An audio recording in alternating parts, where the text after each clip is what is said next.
ഇപ്പോൾ വാക്കൻസികളിലേക്ക് കാൻഡിഡേറ്റ്സിനെ നോക്കുന്ന കമ്പനികൾക്കും കൂടെ ഹർമയെ കോൺടാക്ട് ചെയ്യുക അല്ലേ? അപ്പോൾ എങ്ങനെയാണ് ഈ ഒരു CVസും കാര്യങ്ങളൊക്കെ കമ്പനീസിന് കൊടുക്കുന്നത് ഹർമ? ഇപ്പോൾ എൻ്റെ ഒരു ഗ്രൂപ്പ് ഉണ്ട്, അതുവഴിയാണ് എനിക്ക് ഏറ്റവും കൂടുതൽ CVs ഒരു വേക്കൻസി വരുമ്പോൾ തന്നെ കമ്പനി വഴി തന്നെയാണ്.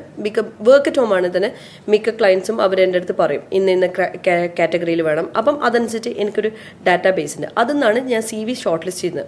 അത് പ്രകാരമാണ് ഞാൻ കമ്പനീസ് CV അത് പ്രോപ്പറായിട്ട് CV കൊടുത്തു കഴിഞ്ഞാൽ മാത്രമാണ് അവരടുത്ത ഓർഡർ വരുന്നത്.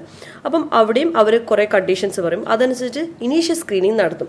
ഈവൻ ചില സ്റ്റുഡൻസിന് ഞാൻ കണ്ടിട്ടുണ്ട് CV പ്രിപ്പയർ ചെയ്യാനും ഹെൽപ്പ് ചെയ്യലുണ്ട്, ആൻഡ് ഇൻ്റർവ്യൂ ടിപ്സ് കൊടുത്തിട്ട് ആ രീതിയിൽ നമ്മളെന്തെങ്കിലും മോട്ടിവേറ്റ് ചെയ്തിട്ട് അവരെ ഹെൽപ്പ് ചെയ്തിട്ടാണ് ഇതിലേക്ക് കമ്പനീസിലേക്ക് CV അയക്കുന്നത്. നമ്മൾ ബ്ലൈൻഡ് ആയിട്ട് ഒരിക്കലും CV അയക്കില്ല. ഇനീഷ്യൽ സ്ക്രീനിങ് എൻ്റെ സൈഡിൽ നിന്നാണ് ഫസ്റ്റ്. അതുകൊണ്ടാണ് മിക്ക കമ്പനീസും എനിക്ക് അവരെ ഓർഡേഴ്സ് തരുന്നതും അവർ ക്യാപ്റ്റായിട്ടുള്ള CVs കിട്ടുന്നുണ്ടും. ഇത് വർക്ക് അറ്റ് ഹോം മാത്രമല്ല, വർക്ക് അറ്റ് ഓഫീസിലും ഞാൻ പ്ലേസ്മെന്റ്സ് ഇന്ത്യയിൽ മാത്രമല്ല GCCയിലും നോക്കിയിട്ടുണ്ട് കുറേ. നിങ്ങൾ ജോബിന് കാൻഡിഡേറ്റ്സിനെ നോക്കുന്ന കമ്പനീസ് ആണെങ്കിൽ കൂടി നിങ്ങൾക്ക് ഹർമയെ കോൺടാക്ട് ചെയ്യാവുന്നതാണ്. ഹർമ ഫീ ഒന്നും വാങ്ങുന്നില്ല അല്ലേ? ഫ്രീ ആയിട്ടാണ് നിങ്ങൾക്ക് കാൻഡിഡേറ്റ്സിനെ എത്തിച്ചു തരുന്നത്. അപ്പോൾ നിങ്ങൾക്ക് ഇനി ജോലി നോക്കുന്ന ആളുകൾക്കും അതുപോലെ ജോലിക്ക് ആളെ നോക്കുന്നവർക്കും ഒക്കെ നിങ്ങൾക്ക് ഹർമയെ കോൺടാക്ട് ചെയ്യാം. കോൺടാക്ട് ഡീറ്റെയിൽസ് താഴെ കൊടുക്കാം.